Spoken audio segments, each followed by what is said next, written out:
All right, people, gather round. Today we're diving into the wild world of crowdfunding. You know, that thing where you ask strangers on the internet to fund your dreams?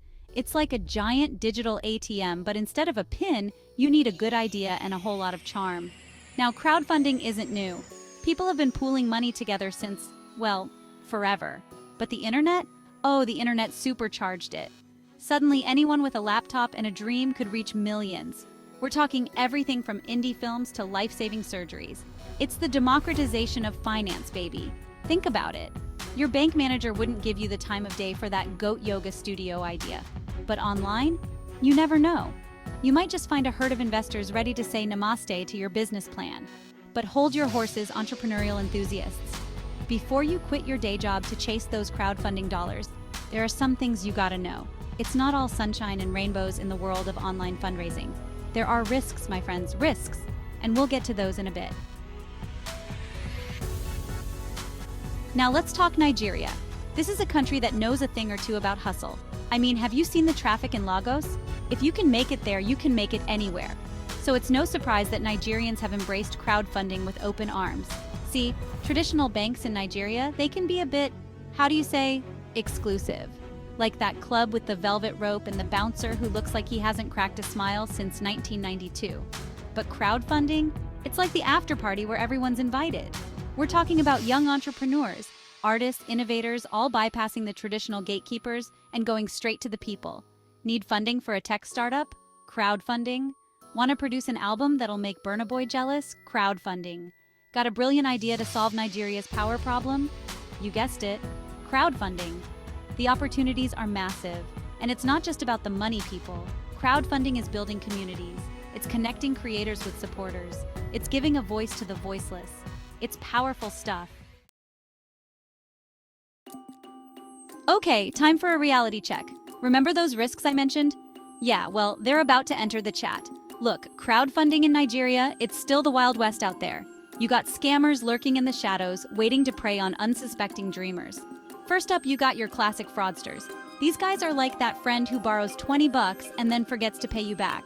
Except it's way more than 20 bucks. They set up fake campaigns, spin a sob story, and vanish with the cash faster than you can say Ponzi scheme.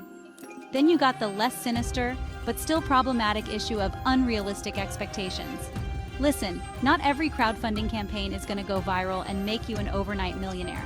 You need a solid plan, a great pitch, and a whole lot of luck. And let's not forget the legal stuff. Regulations around crowdfunding in Nigeria are still evolving. So, before you launch your campaign, make sure you've got all your legal ducks in a row. Trust me, the last thing you need is a run-in with the authorities when you're trying to change the world, one crowdfunding dollar at a time. Section 4, South Africa, a tale of two crowdfunding giants. Now, let's hop over to South Africa for a sec. They've got a pretty interesting crowdfunding scene going on down there. On the one hand, you've got established platforms, you know, the big dogs of the industry.